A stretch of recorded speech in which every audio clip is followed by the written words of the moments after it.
By the way, we didn't get any of that on camera. So again, back to mad camera skills. Cute Daddy. Peas are for kids.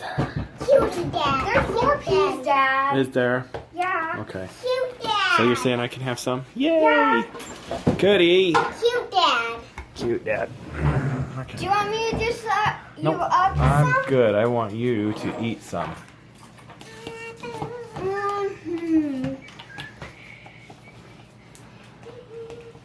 So easy to melt all this butter. Which I already melted, by the way. Wait, because you don't have it all over yours. And I gain as much butter over all mine as much as I can. It'll come out really foamy in appearance, almost like a whipped topping, and that's the eggs. Sandy mud. And that's the eggs and the coconut flour combination. The coconut flour can be pretty dense and crumbly, and so by adding the eggs with the coconut, the eggs add froth to the density of the coconut. So it comes across as very whipped, very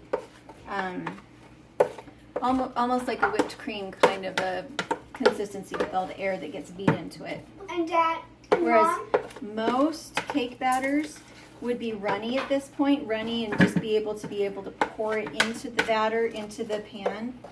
This one, it's more like a dollop here and a dollop there and that kind of thing. and Mom, can we have the scrappings of the bowl and the... I guess it depends on if you've eaten your peas or not. I am. So it turns into a very dense cake. If you don't like something that is extremely sweet, was it a double negative? You don't like something that, okay, If so you don't like something that doesn't turn out very sweet. if you want it to be sweet, you're going to have to add on some frosting that has quite a bit of sugar in it. We like a cream cheese type frosting and without a lot of sugar in it, but otherwise this kind of comes across more as like a meal than a cake, just because with 10 eggs in it, It's breakfast. it's more like breakfast. But if you put a lot Cocoa of Puffs. yeah, it's like Cocoa Puffs. But if you put a really rich, really sweet But with actual nutrition. frosting with it, then I it like tastes cake. it tastes like a dessert. Then it's frosted Cocoa Puffs. No, because it actually goes pretty well with like a buttercream Ooh, yes. frosting. Hey Mom, how about when you do the frosting, you make a snowflake? You bake this 50 minutes at 350 degrees. I've never cooked this not in the wood burning stove, which usually doesn't get above 300.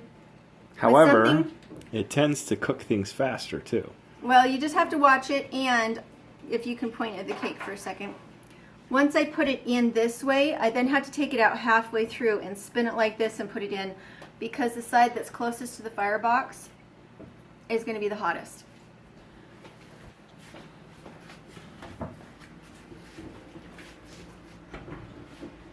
And Go ahead. you want to turn on the light directly overhead? So Okay. I'm going to put it in on the side that's farthest away from the firebox. Okay, and if you put it in close to the firebox, anything, it will just burn. Like baked potatoes and stuff, they cook very, very quickly and then they just turn into a husk. So desserts and everything, make sure they go to the other side. Halfway through your time, turn them. In the midst of our hot little stove. Turn around and do our best. Oof. Turn that really good right now. Possibly done. You see it in there? Nice, huh? And it looks yummy. So it's probably about 350 right now inside of there. The fun thing about baking, let's see how hot that puppy says it's supposed to be. 777 degrees at the glass, 858 at the cook stove. Yeah, we're right around the 900 degree mark on the top.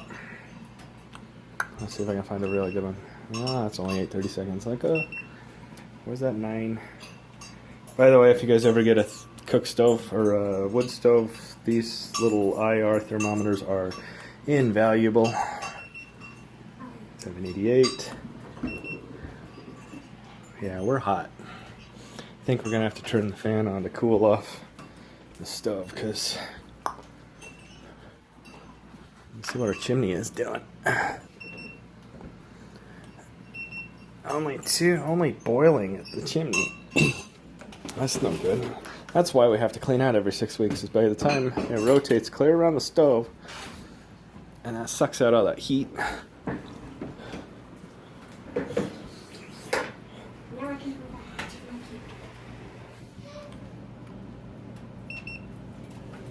See, but by the time you go back to the flue, you're down to 300 degrees. That was the weirdest thing. Because cooktop, still 817.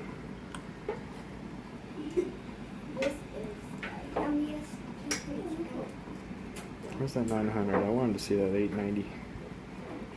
Yeah, jeez. It's actually so hot, it's burning my fingers from here. On flush. See if I can not burn my hands while doing this.